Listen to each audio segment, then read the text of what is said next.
Hey, so I wanted to make a video. I really do need to sit down and put like the scriptures and stuff together. Maybe that's too close to my face.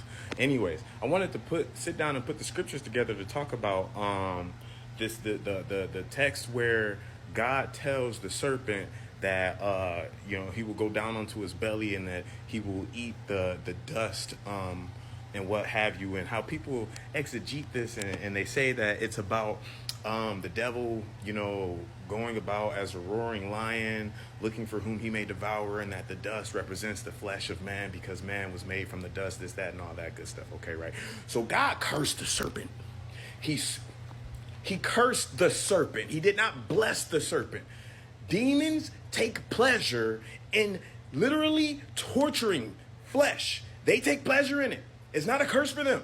They take pleasure in it.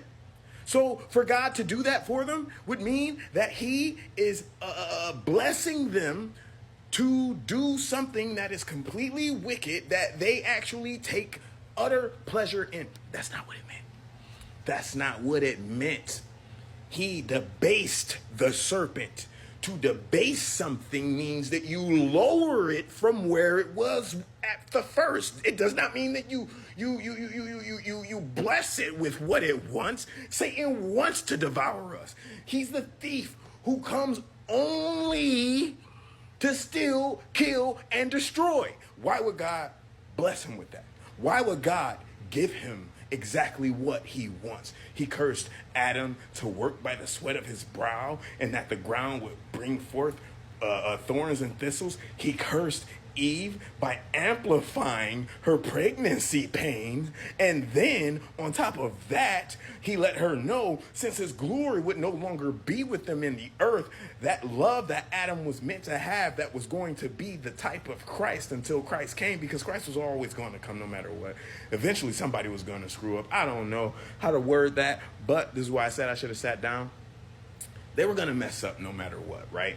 So that's neither here nor there. But Adam would have loved her as Christ loves the church, without fail. Every man ever to be born would have loved every single woman ever, period, the way that Christ loves the church. The woman was cursed with being dominated by her husband because the Spirit of the Lord would no longer be present with them. Actively present with them, that is.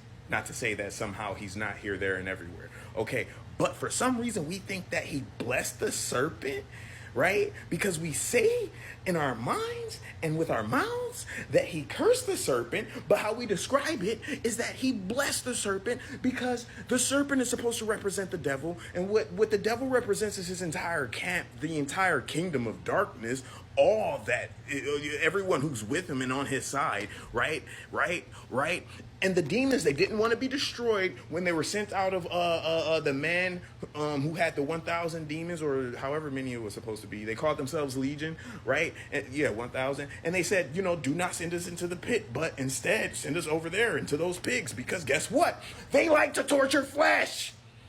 Stop saying that he blessed the serpent while also claiming it's a curse, because it's not a curse. It's not a curse. It's not a curse. That's what they want. That's what they want. They want to freaking torture people. He didn't just give that to them so that they could torture us. That's not what that meant, that you will go down onto your belly and you will consume dust. No, he was telling them, I'm making you like a man now.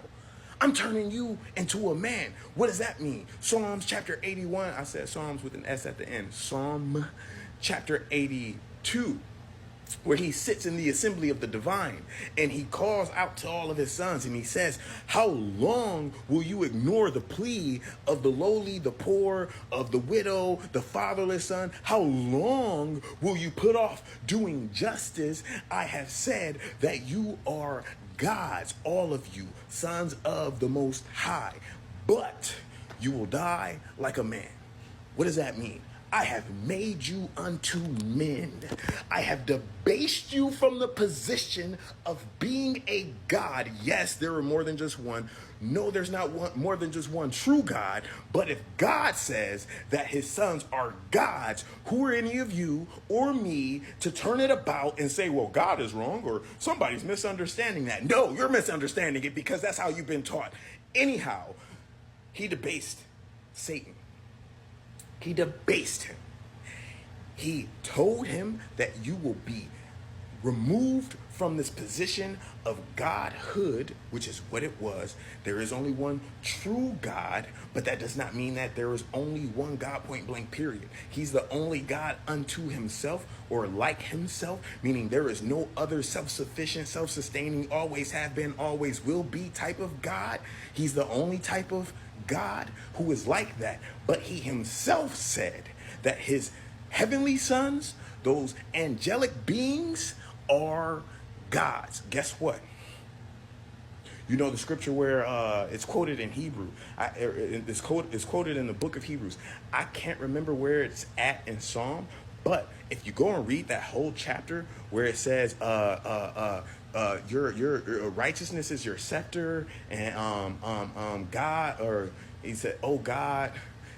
God, your God, or you have love, righteousness, and something like. See, I really should have sat down and put this all together. Ooh, I'm battling a viral infection right now. Never mind that. You can't get it through the screen. Go look it up. It's in scripture. Go look it up. Read the whole freaking chapter in the book of Psalm. You can find it in Hebrew. I believe it's the book of Hebrews, chapter 2, I believe. If I recall correctly. But if you go look it up in the book of Psalm, whichever chapter it's in, you will see, if you read the whole chapter, that he's actually referring to a man. The sons of Korah, they're actually referring to a man. It says that they were speaking to the king, so this is more than likely, and I'm not sweating, I just got out the shower. Anyhow, they were speaking to a king. They said it is the king. I don't know which one, probably David, but either one. They were talking to a man, and they called him God in the book of Psalms. That specific psalm, whichever chapter that is, that specific chapter of the book of Psalms, that specific psalm in the book of Psalms, because the book is a collection of singular a psalm. So the whole book is called the book of Psalms, but each chapter is a psalm. Right. Anyways, that's okay. I'm getting off topic. I'm a little lit up by this though, because I'm tired of it. I'm tired of hearing it. I'm tired of it. He didn't curse the serpent with a blessing. He cursed him with a curse. The curse was not that, hey, yeah, you're going to get to eat up all of my creation. You're going to get to eat up my sons and daughters. You're going to get to eat up my offspring. You know, I'm cursing you with something that you take pleasure in, because he wants to destroy us anyways. I'm going to curse you with something that you're going to take pleasure in. Yeah, no.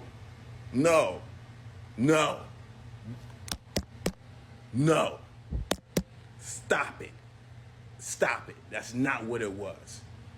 He debased him. He lowered him. That means he took him from a position that was on high, and then he sent him down to a lower one.